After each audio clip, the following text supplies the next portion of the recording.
All of the other reindeer make fun of Rudolph and won't let him play in their reindeer games. But when Christmas is almost canceled, can Rudolph save the day? Let's find out. Christmastown, also known as the North Pole, is the wonderful place where Santa Claus lives with Mrs. Claus, all the elves, and the flying reindeer that pull Santa's sleigh every Christmas Eve.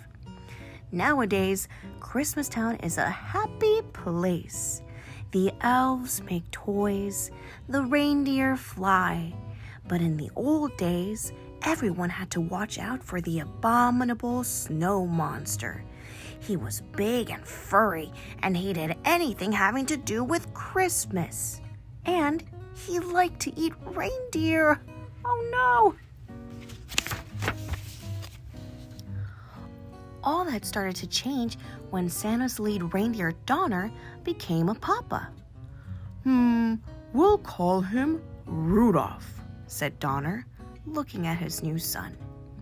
But suddenly, Donner and Mrs. Donner saw a bright light. He's got a shiny red nose, said Donner in surprise. I'd even say it glows. Santa came to see the new arrival, but then he saw Rudolph's nose. Let's hope this glowing stops if Rudolph wants to make the sleigh team, Santa said. We can't have any shiny noses flying through the sky. So the Donners put a little cover on Rudolph's nose. Soon, it was time for the new fawns to go to the reindeer games. There, they would be inspected by Santa, who would choose the best reindeer for his team. At first, Rudolph felt shy, but soon he met a doe named Clarice. "I think you're cute," she told Rudolph. The coach arrived to teach the fawns what they needed to know to be on Santa's team. First, we'll learn to fly, he told them. You have to get up enough speed and jump into the wind. Rudolph was so excited about his new friend that he took off with a great whoosh. He soared high over the heads of the reindeer, and Santa too. But all the young reindeer continued to play. The cover popped off of Rudolph's nose, and it glowed for all to see. At first, the other deer were frightened, but soon they began to laugh and call poor Rudolph names. Rudolph the Red-Nosed Reindeer, they jeered. And the coach said, Go on home. From now on, you can't join any reindeer games. Only Clarice didn't laugh at Rudolph. Poor Rudolph wandered off alone. Soon, he met an elf who was hiding in the woods. "Hi, my name is Hermie," said the elf. "I want to be a dentist, but right now, I'm just an elf who doesn't belong." "And I'm a red-nosed reindeer," sighed Rudolph. The pair decided to be friends and to run away together. They hadn't wandered far when they heard the terrible roaring of the abominable snow monster. "It's my nose," said Rudolph. "The monster sees it and is coming after us." Rudolph and Hermie were saved by Yukon Cornelius, the greatest prospector in the north. "Jump onto my sled," said Cornelius, "and we'll run like crazy." But no matter how fast they went, the monster stayed close behind. But finally, they were trapped at the water's edge. Cornelius chopped the ice with his axe, and the friends floated away safely. They floated all night and landed on a strange island, where they were greeted by a puppet that sprang from a box. "I'm the official sentry of the island of misfits toys," said the puppet. "My name is Charlie, and that's why I'm a misfit toy. No child wants to play with a Charlie in the box. We want to travel with Santa Claus in his magic sleigh, said a misfit doll. Otherwise, we'll miss all the fun with the boys and girls when Christmas Day arrives. The friends met an elephant with a polka dot, a choo-choo train with square wheels, a water pistol that shot jelly, a bird that swam, a cowboy riding an ostrich, and a boat that couldn't float.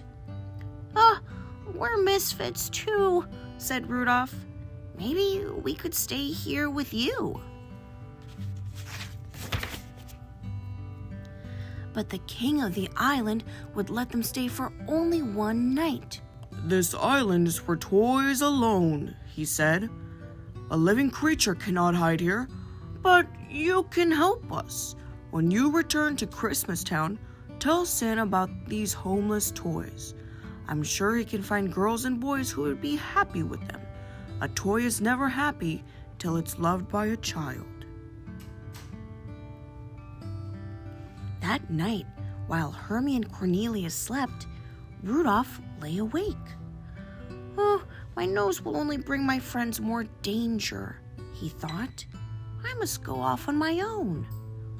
But as he wandered alone in the snow, Rudolph realized that he couldn't run away from his troubles.